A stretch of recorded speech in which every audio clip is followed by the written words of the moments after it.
یہ بات؟ میں اب آپ کے سامنے یہ جو جاوید علی نے بات رکھی، یہ ہر طرح ہم کنفرم کر سکتے ہیں. قرآن کے اوپر ہاتھ رکھنے کے لیے میرے سامنے تیار تھے.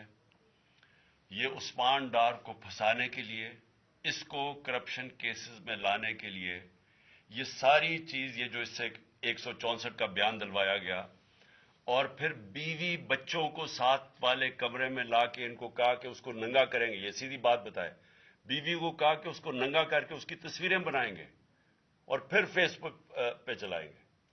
میں آج اپنی بڑے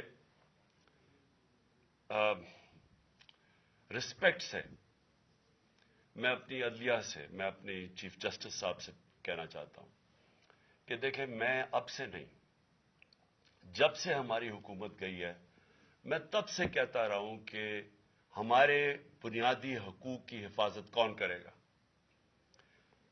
شہباز گل کو اٹھایا، اس کو ٹارچر کیا گیا، اس کو ننگا کیا گیا، اس کو لٹکایا گیا اوپر، اس کو مارا گیا. اس سے بیان دلوا رہے تھے کہ عمران خان کے خلاف سٹیٹمنٹ دو، جو اس کو کہہ رہے تھے عثمان ڈار کے خلاف سٹیٹمنٹ دو. اس کو میں تب بھی، میں نے صرف ایک میرے منہ سے نکل گئی اور غصے میں نکل گئی کہ ہم جس جج نے ان کو ریمانڈ دلوایا تھا واپس، شہباز گل کو واپس جیل میں، جب وہ ٹارچر ہوا تھا، تو میں نے کہا قانونی کارروائی کریں گے. میرے اوپر کنٹیمپٹ نوٹس کیا گیا، لیکن کوئی کسی نے ایک کسٹوڈیل ٹارچر ساری دنیا کے اندر منع ہے. کسٹوڈیل ٹارچر کے اوپر کچھ نہیں ہوا. پھر اعظم سواتی کو اٹھایا گیا اور ساری قوم کے سامنے جو اعظم سواتی نے اپنے زبان سے بتایا کہ اسے کیا گیا، ایک ٹویٹ کے اوپر، اس کا صرف ایک ٹویٹ کر دی تھی اس نے کہ NRO2 باجوہ نے دیا، جو سب قوم جانتی ہے. اس کے اوپر جو اس سے کیا گیا، پھر ویڈیو بھیجی گئی اس کی بیوی اور اس کی بیٹی کو. ایسی چیزیں اس ملک کی تاریخ میں کبھی نہیں ہوئی، یا میں تو نہیں کبھی سنی تھی ایسی چیزیں. شاید دہشت گردوں سے ہوتی ہوں، شاید کوئی باہر کے جاسوسوں سے ہوتی ہو، غداروں سے، لیکن اپنے شہریوں کو اس طرح کرنا اس ملک کی تاریخ میں کبھی نہیں ہوا. میں نے جب مجھے گولیاں لگی، میں نے تب چیف جسٹس صاحب کو پہلے مخاطب ہوا. میں نے کہا دیکھیں، جنہوں نے مجھے یہ قتل کرنے کی کوشش کیا وہ سارے اقتدار میں بیٹھے ہوئے ہیں. اس میں یہ جو ایک آدمی ڈرٹی ہیری جب سے جنرل باجوہ لے کے آیا یہاں، تب سے یہ تشدد شروع ہوا ہے. شہباز گل کا، اعظم سواتی کا، مجھے گولیاں لگی. یہ جو داستان آپ سن رہے ہیں، سوشل میڈیا کے بچوں سے پوچھیں، جب سے یہ آدمی آئے ان سے اٹھ کے کیا ہوا. ان کو بند کمروں میں کپڑے اتارے گئے، ذلیل کیا گیا. ایک ماں باپ نے مجھے کال کی، انہوں نے کہا ابھی تک ان کا بیٹا نارمل نہیں ہوا. اس سے اوپر اتنا تشدد کیا کہ وہ ابھی تک نارمل نہیں ہوا. اور میں ان کو کہا، جس طرح اس کو جاوید کو کہا میں نے سامنے آؤ، سب ڈرتے ہیں، نامعلوم افراد سے سب ڈرتے ہیں، اور کوئی کسی قسم کی پروٹیکشن کسی کو نہیں ہے، کیونکہ یہ قانون کے اوپر ہے، یہ جو مرضی کر لیں، کوئی ان کو بچانے والا نہیں ہے. کوئی جاوید جیسے انسانوں کو جب یہ کرتے ہیں، اس کو پھر دھمکیاں دی گئی کہ تم نے یہ بتانا کسی کو نہیں ہے، تو ہم یہ کر دیں گے، ہم تمہیں یہ مروا دیں گے. تو یہ اس ملک کی، ہمارے پاس تو ایک ہی راستہ ہے، اور مجھے پتا ہے کہ عدلیہ کے اوپر پورا اٹیک ہے، یہ مافیا کا. یہ پولیٹیشین نہیں ہے، یہ مافیا ہے جو ٹیپیں بناتا ہے ججز کی، جو ہر قسم کی بلیک میل کرتا ہے. انٹیریئر منسٹر ٹیپ چلا رہا ہے کسی کی، یہ بالکل غیر قانونی چیز ہے. وہ جج کی ٹیپ چلا رہا ہے، وہ اس کی مریم وہ ٹیپ چلا رہی ہے کسی ارشد ملک جج کی، کبھی ثاقب نثار کی ٹیپ چل رہی ہے. یہ کسی مہذب معاشرے میں یہ چیزیں نہیں ہوتی. یہ کنٹرول کے لیے، عدلیہ کو کنٹرول کے لیے صرف یہ سارے حربے استعمال کیے جا رہے ہیں. میں آج اس پلیٹ فارم سے اپنے چیف جسٹس اور اپنی ہائر جوڈیشری کو، امید تو صرف آپ سے رہ گئی ہے. اس وقت جو جس طرح کا ظلم کیا جا رہا ہے، یہ نامعلوم افراد جو کر رہے ہیں اس ملک کے ساتھ، اور خاص طور پہ جو ڈرٹی ہیری ہے، میری ساری انہوں نے، یہ کیسے ہو سکتا ہے کہ میری جو ساری جے آئی ٹی کی رپورٹ تھی جو انہوں نے فورینسک ایویڈنس جمع کی ہوئی تھی وہ ساری ختم کر دی ہے.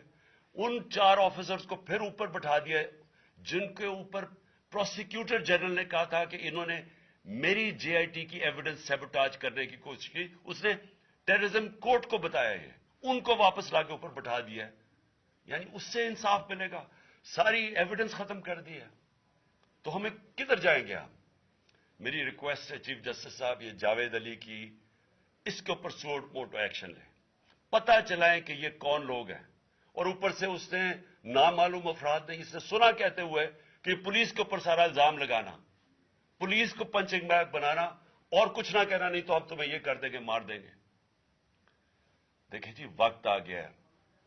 میں اپنی جوڈیشری سے یہ کہنا چاہتا ہوں کہ یہ جو بھی آپ کا سب سے بڑی جوڈیشری کی سب سے بڑی ذمہ داری ہمارے بنیادی حقوق کی حفاظت کرنا ہے.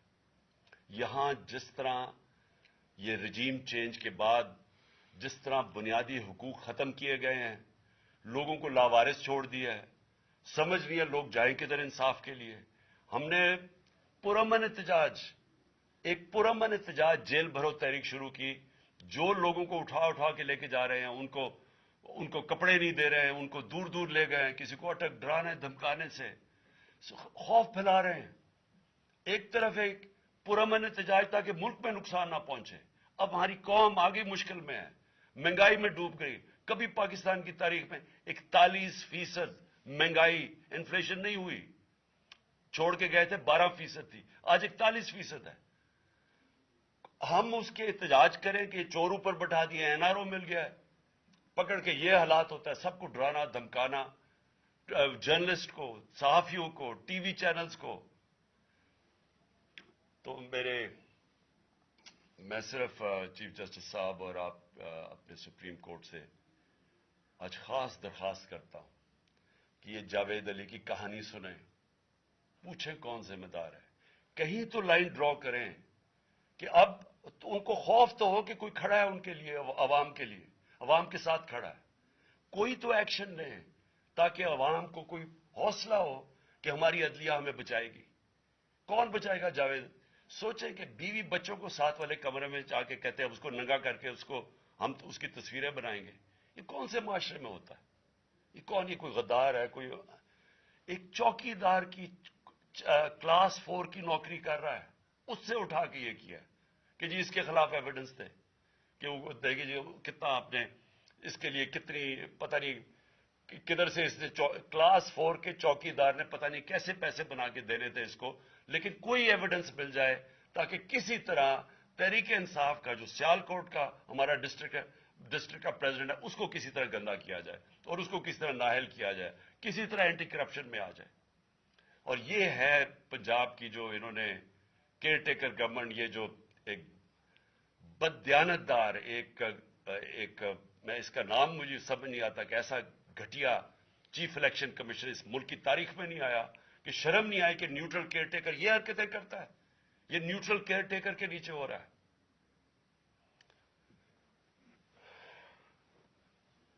بہت بہت شکریہ.